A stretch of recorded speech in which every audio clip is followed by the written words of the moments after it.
Hello friends, आज हम लोग बात करेंगे एक नए टॉपिक पे। आज का हमारा टॉपिक है न्यूट्रिशन इन ह्यूमंस। मतलब कि हम अपने न्यूट्रिशन के बारे में बात करेंगे कि हम और आप न्यूट्रिशन कैसे लेते हैं, किस मेथड से लेते हैं और किस प्रोसेस से लेते हैं। तो आइए हम लोग थोड़ा इस चार्ट पर ध्यान देते हैं कि जो न्यूट्रिशन इन ह्यूमंस है उसमें चार्ट क्या एक्सप्लेन करता है। तो बेसिकली हमारा जो भी डाइजेस्टिव सिस्टम है उसको हम लोग क्या पूरे सिस्टम के पूरे पार्ट को एलिमेंट्री कैनाल के नाम से जानते हैं। और ये एलिमेंट्री कैनाल क्या है, इन सभी पार्ट से मिलकर बना हुआ है।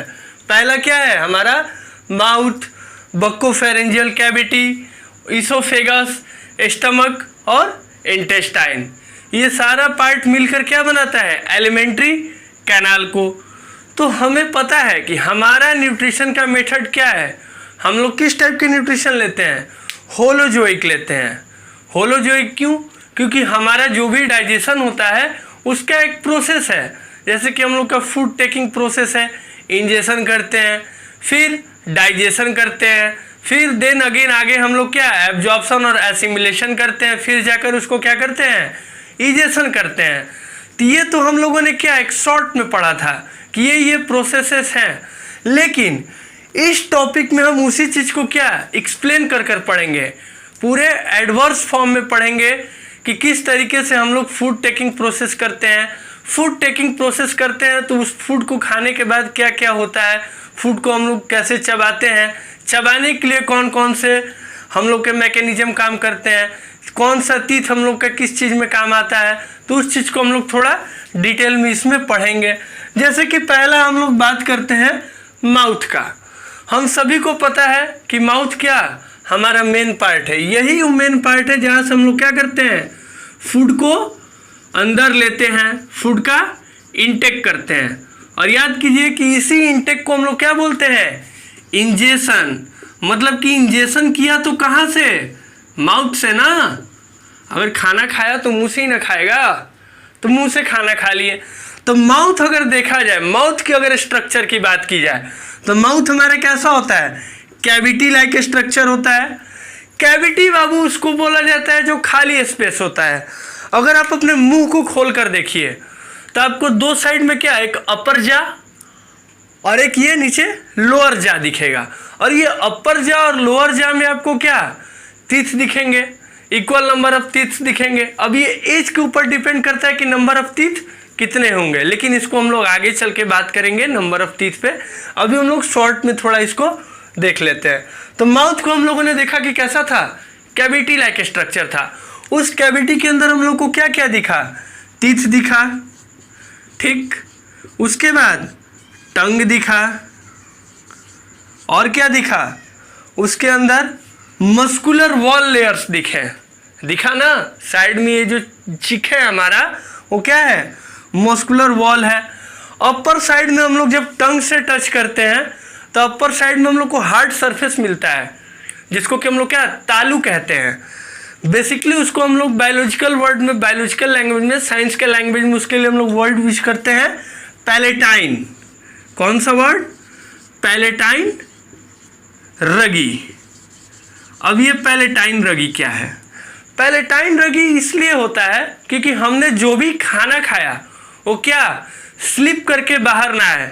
अच्छा, कभी ऐसा हुआ है कि आप खा रहे हो, आप मुंडी नीचे करें या ऊपर ऐसे करें, आपको उससे कोई फर्क पड़ा हो? ऐसा तो नहीं है कि मुंडी अगर ऐसे ऊपर कर लिए तो अपने आप कोई भोजन पेट के अंदर चला गया, या नीचे कर लिया तो भोजन बाहर आ गया। ऐसा नहीं होता है। क्यों? क्योंकि यही पैलेटाइन रगी क्या करता है, जो रफ होता है इसमें, ये दो तरीके का पैलेटाइन रगी आपको देखने को मिलेगा। पहला कैसा, रफ, और उसके अंदर साइड में आप जाइएगा तो आपको क्या दिखेगा, स्मूथ। अब ये रफ पार्ट क्या करता है कि उस फूड को बाहर आने से रोकता है। तब क्या हुआ कि स्लिपिंग ऑफ फूड क्या करता है, अवॉइड करता है। ये चीज अगर ह्यूमन के बजाय किसी और मैमल्स में दिखेंगे, जैसे कि आप कैट में देख लीजिए, डॉग में देख लीजिए, या फिर बेसिकली आप लायन या टाइगर में देख लीजिए, तो ये बहुत ज़्यादा प्रोमिनेंट होते हैं। क्यों प्रोमिनेंट होते हैं बाबू? क्योंकि उन लोग को फ्लैश को, मीट को क्या करना है, फाड़ कर खाना है। अगर उनका अगर रफ सरफेस या फिर अगर ये रफ नहीं होगा तो क्या होगा, जो मांस का टुकड़ा होगा वो स्लिप करके बाहर निकल जाएगा। तब मान लीजिए कि क्या हुआ कि कोई शिकार जा रहा है, तो लायन और टाइगर में हम लोग देखते हैं तो ये रफ क्या होता है, बहुत ज़्यादा प्रोमिनेंट होता है। प्रोमिनेंट होने पीछे का रीजन भी है। अब रीजन ये होता है कि जब भी वो फ्लैश का टुकड़ा उनके मुंह में होता है वो क्या स्लिप ना करे। अगर वो स्लिप करेगा तो क्या होगा उससे दिक्कत कि मान लीजिए अगर कोई जा रहा हो क्या शिकार और शेर उस पर से झपटे और जैसे ही उसने उसको मुंह से पकड़ा हो क्या होगा, वो पकड़ से भाग जाएगा। या फिर मान लो कि उसके मांस को टुकड़े को चबा रहा है तो हमारे तरह तो क्या हो, पकड़ कर तो नहीं खाते हैं, वो मुंह से क्या करते हैं, काट के और मुंह में ऐसे खाते हैं, उछाल कर खाते हैं। तो उस कंडीशन में क्या होगा कि जो फूड पार्टिकल्स होंगे, जो भी होगा ईटिंग मटेरियल हो, बाहर आ जाएगा। तो इस चीज़ को क्या करता हो, अवॉइड करता है पैलेटाइन रगी। फर्दर स्मूथ है, स्मूथ जो कि क्या अंदर में मिलता है, जहाँ की आपको अगर देखेंगे तो आपके माउथ के रीजन में जहाँ की आपका क्या ये कैविटी होती है, ये ब्लैंक कैविटी, जहाँ से कि आप डिग्लूटिशन करते हैं, घोटते हैं, वहाँ पर आपको कुछ इस तरीके का लटका हुआ स्ट्रक्चर दिखेगा, जिसको कि क्या आप टॉन्सिल के नाम से जानते हैं। कभी होता है कि बहुत ज़्यादा ठंडा पानी पी लिया तो ये बढ़ जाता है, तो क्या कंठ में दर्द होने लगता है। लोग बोलते हैं कि अरे कंठ में दर्द हो रहा है भाई, तो लोग बोलते हैं अच्छा टॉन्सिल बढ़ गई लोई। तो कंडीशन क्या होता है कि इसका साइज इनलार्ज हो जाता है। तो ये पता है किससे अटैच है, इसी स्मूथ रगी से अटैच्ड है। तो माउथ में हम लोगों ने क्या क्या देखा, टीथ होता है, टंग होता है टेस्ट के लिए, और उसके बाद सलाइवरी ग्लैंड्स भी प्रेजेंट होते हैं। और ये सलाइवरी ग्लैंड्स बहुत इंपॉर्टेंट है हमारे क्या माउथ के लिए। जो भी जर्म और बैक्टीरिया है ना, ये उनको क्या करते हैं, मारने का काम करते हैं। प्लस में ये सलाइवरी ग्लैंड सलाइवा को क्या करते हैं, सिक्रीट्स करते हैं। और ये सलाइवा आगे चल के पता है क्या करता है, अपने फूड पार्टिकल को मैस्टिकेट करने का काम करता है।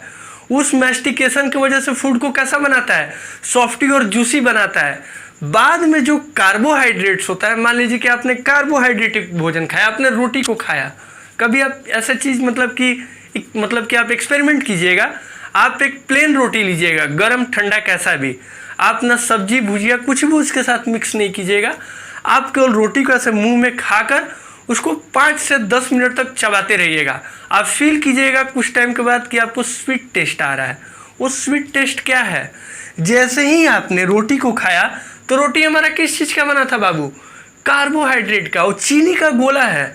अगर हमको घर पे मांगना होता है तो सभी लोग घर में पता है क्या बोलते हैं, भैया बोलते हैं मम्मी रोटी दे देना, लेकिन हम क्या बोलते हैं, मम्मी चीनी का गोला दे देना। क्यों, क्योंकि पूरा एक कार्बोहाइड्रेट का गोला है। अगर रोटी को देखा जाए तो बेसिकली क्या हो, कार्बोहाइड्रेट है।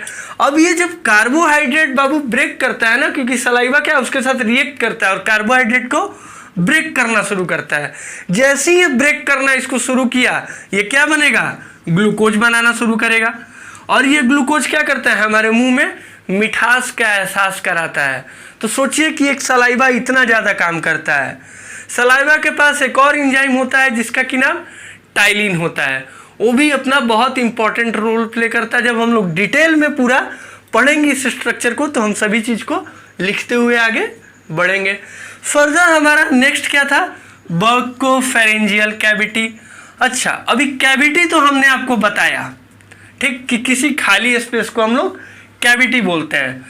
बर्कोफेरेंजियल, फेरेंजियल रीजन आप लोग सुने होंगे कि फेरिंग्स होता है, जो कि क्या हम लोग के वोकल कॉर्ड के पास होता है। इस पूरे रीजन को हम लोग क्या कहते हैं कि फेरिंग्स। चिड़िया में जो भी आवाज़ निकलता है वो किस चीज़ की वजह से निकलता है बाबू, लैरिंग्स के वजह से, लेकिन हम लोगों में फेरिंग्स के वजह से निकलता है। और ये फेरिंग्स किस चीज़ के पास होता है, बकल के पास। अब ये बकल कैविटी क्यों बोले, क्योंकि अगर पूरे माउथ रीजन की बात करें तो इसको हम लोग क्या बकल कैविटी के नाम से जानते हैं। और जब ये बकल कैविटी इसके साथ आकर अटैच होता है, इसको हम लोग क्या बोलते हैं, बर्कोफेरेंजियल कैविटी। और ये पता है किस चीज़ में हेल्प करता है, हम लोग को बोलने में हेल्प करता है। हम लोग का जो साउंड होता है, साउंड के निकलने में हेल्प करता है। ये भी एक तरह से देखा जाए तो खाली स्पेस है, हॉलो स्पेस है, ठीक। तो आगे हम लोग बात करते हैं अब ओसोफिगस पे। ओसोफिगस को हम लोग डाइजेस्टिव सिस्टम में बाबू नहीं रखते हैं, इसके पीछे का रीजन है। आप लोग सोचेंगे ऐसा क्यों सर, यहाँ तो आप न्यूट्रिशन इन ह्यूमन के एलिमेंट्री कैनाल में लिख दिए और अभी बोल रहे हैं कि इसको नहीं रखते हैं। बाबू इसलिए हम लोग ओसोफिगस को नहीं रखते हैं क्योंकि ओसोफिगस किसी भी तरीके का कोई डाइजेस्टिव इंजाइम नहीं एक्वायर करता है और डाइजेशन में कोई भी टेक पार्ट नहीं लेता है। अब पूछिए कैसे? सभी को पता है कि स्टमक में फूड गया तो वहाँ पर क्या है, HCl है और अलग अलग डाइजेस्टिव इंजाइम्स है जो कि क्या उसको डाइजेस्ट करने का काम करते हैं। लेकिन ओसोफिगस क्या है, एक हमारा 9 से 12 सेंटीमीटर का नाली है जो कि क्या है स्टमक से कनेक्ट करता है और टॉप मोस्ट में माउथ से कनेक्ट करता है। उसके बीच में एक दो आपको फ्लैप लाइक स्ट्रक्चर भी दिखेंगे जिसको कि हम लोग क्या स्फिंक्टर मसल्स के नाम से जानते हैं। आगे तब सोच लीजिए कि यहाँ कोई तो सिक्रीशन हुआ नहीं, और जब ओसोफिगस में कोई सिक्रीशन नहीं हुआ तो क्या वो डाइजेशन में पार्ट ले रहा है? नहीं ले रहा है। तो सिंपली हम लोग बोलते हैं कि oesophagus is a pathway or a passageway of a food material from mouth to stomach. It is not a digestive part because it cannot secrete any digestive enzyme. ये बहुत इंपॉर्टेंट है बाबू, ये आते भी हैं आपको NTSC के एग्जाम्स में आते हैं, KVPY के एग्जाम में ये क्वेश्चन मोस्ट प्रोबेबली पूछ लेता है, तो ये पता होना जरूरी है। आगे स्टमक में आप लोग को पता है कि पहला कि स्टमक हमारा कैसा होता है बाबू, जे शेप्ड होता है। अगर देखा जाए तो कैसा होता है, जे शेप्ड स्ट्रक्चर होता है। और स्टमक क्या करता है, फूड को स्टोर करता है, कितना, अप टू 3 to 4 आवर्स। क्यों? क्योंकि सारे इंजाइमेटिक प्रोसेस और डाइजेशन प्रोसेस कहाँ होते हैं, बेसिकली फर्स्ट स्टेज स्टमक में होते हैं। इसमें HCl आता है, इसमें ट्रिप्सिन आता है, इसमें पेप्सिन आता है। ये सब क्या करते हैं, इसको ब्रेक डाउन करने का काम करते हैं। किस चीज़ को, फूड पार्टिकल को, उसको कॉम्प्लेक्स से सिंपलेस्ट बनाने का काम करते हैं। जब वो डाइजेशन हो जाता है तो वहाँ से कहाँ आता है, वो इंटेस्टाइन में आता है। तो इंटेस्टाइन को भी हम लोगों ने क्या 2 पार्ट में बांटा है। 2 पार्ट में पहला कौन सा है बाबू, एक स्मॉल है और एक लार्ज है। बहुत लोग को ये डाउट होता है कि स्मॉल और लार्ज उसके क्या साइज से बोला जाता है, तो ऐसा नहीं है।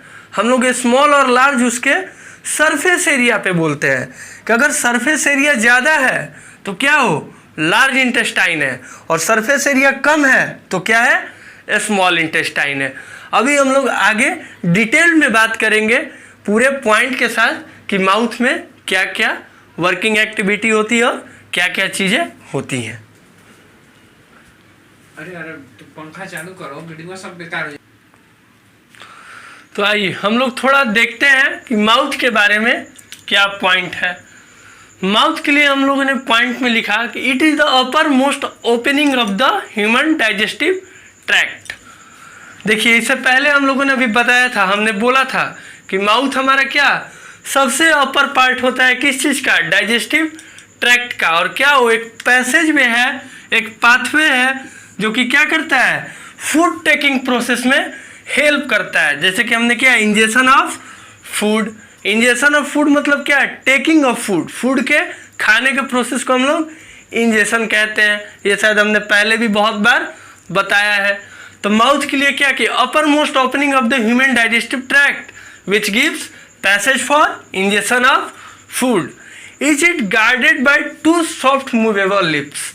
देखिए ये 2 सॉफ्ट मूवेबल लिप्स मतलब कि क्या, हमारा ये फेरेन्यूलम। अगर आप लिप की अगर स्ट्रक्चर की बात करें तो ये क्या हुआ, ये अपर लिप हुआ और ये लोअर लिप। अब ये जो अपर लिप को आप देखिएगा तो यहाँ से कनेक्टेड होता है। ये जो बीच में ये जो पार्ट होता है इसको क्या हम लोग क्या बोलते हैं, फेरेन्यूलम। और ये फेरेन्यूलम क्या करता है, इस लिप को कनेक्ट करने का काम करता है, विच opens in the buccal cavity. और हम बताए थे कि ये पूरे अगर रीजन की बात करेंगे, इस पूरे रीजन की, तो इसको हम लोग क्या बोलते हैं, इसको हम लोग बकल कैविटी बोलते हैं। तो इसमें हमने इस चीज़ को पूरा एक्सप्लेन किया। तो माउथ हम लोगों ने पढ़ लिया था। अब हम लोग बकल कैविटी पे बात करते हैं।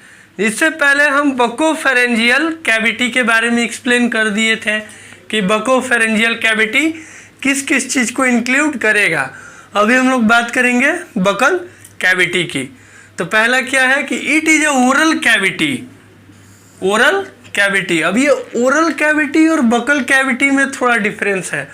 बकल कैविटी में ये पूरा रीजन आएगा, ओरल कैविटी में टीथ और टंग आएगा। तो इस बात को आप याद रखिएगा कि it is a oral cavity bounded above by the palette.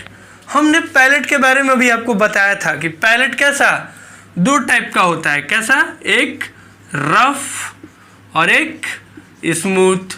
और ये बताया भी था कि पैलेट किस चीज़ में मदद करता है। मान लीजिए कि आप खाना खा रहे हो तो उसको क्या, स्लिपिंग होने से बचाता है। इससे पहले थोड़ा देर पहले हमने पैलेट को एक्सप्लेन किया था। Saliva is secreted in large amount. देखिए लार्ज अमाउंट एबव, इसका हम एक रेशियो है, ये 1 से 1.5 लीटर पर डे सिक्रीशन होता है। ये आपको बुक्स में भी मिल जाएंगे अगर आप देखेंगे तो। कितना, 1 से 1.5 लीटर पर डे सिक्रीशन होता है। किसमें, नॉर्मल ह्यूमन में। अगर कोई अगर डिजीज हो या कोई एबनॉर्मलिटीज हो तो ये आपको देखने को नहीं मिलेगा। तो नॉर्मली सलाइवा कितना होता है, 1 से 1.5 लीटर सिक्रीट होता है। Next, saliva contain digestive enzyme called salivary amylase which it's chemical breakdown of किसका, पॉलीसेकेराइड से डाइसेकेराइड। याद कीजिए कि अभी हमने आपको रोटी वाला एग्जांपल दिया। ये रोटी क्या था, चीनी का गोला था। तो ये चीनी का गोला मतलब कि बहुत सारे चीनी थे, तो इसको हमने क्या बोला, पॉलीसेकेराइड्स। अब ये पॉलीसेकेराइड्स क्या करेगा, ब्रेकडाउन होके डाइसेकेराइड्स में आएगा। मतलब कि क्या, ये था स्टार्च के फॉर्म में। क्या था, स्टार्च। ब्रेक करके क्या बनाया, माल्टोज। और ये माल्टोज आगे क्या होगा, ग्लूकोज। और तब जाकर ये कैसा हम लोग को स्वीट टेस्ट देगा। अब देखिए इसके ब्रेकडाउन के भी एक प्रोसेस होते हैं। मान लीजिए अभी थोड़ा बोर्ड पे जगह नहीं है, थोड़ा देर में बताते हैं कि इसका ब्रेकडाउन का प्रोसेस क्या होता है। इस सलाइवरी अमाइलेज के पास एक एंजाइम होता है टाइलिन। कौन सा, टाइलिन। रुकिए, टाइलिन। ये टाइलिन क्या करता है ना, इस माल्टोज को ब्रेक करने में हेल्प करता है सलाइवरी अमाइलेज के साथ। किसमें, ग्लूकोज में। इसको हम लोग आगे थोड़ा क्लियर देख लेते हैं कि क्या इसका इक्वेशन है। तो नेक्स्ट एक और पॉइंट था उसमें जो कि हमने नहीं लिख पाए थे, अभी हम लोग इस पे बात करेंगे। It also contains a mucus. देखिए म्यूकस की बात हम लोग दो जगह करेंगे। एक तो हमने बकल कैविटी में कर लिया अभी, एक हम लोग स्टमक में भी बात करेंगे।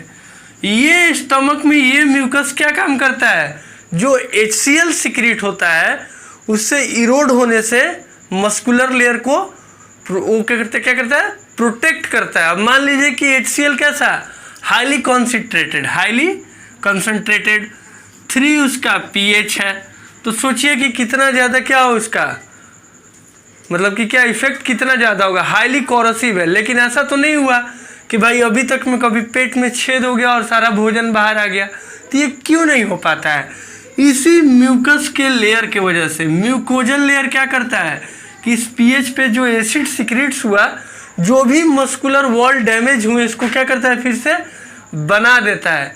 लेकिन एक कंडीशन है जहां पर कि क्या ये रिप्लेसमेंट नहीं कर पाता, और उस कंडीशन का नाम है पेप्टिक अल्सर।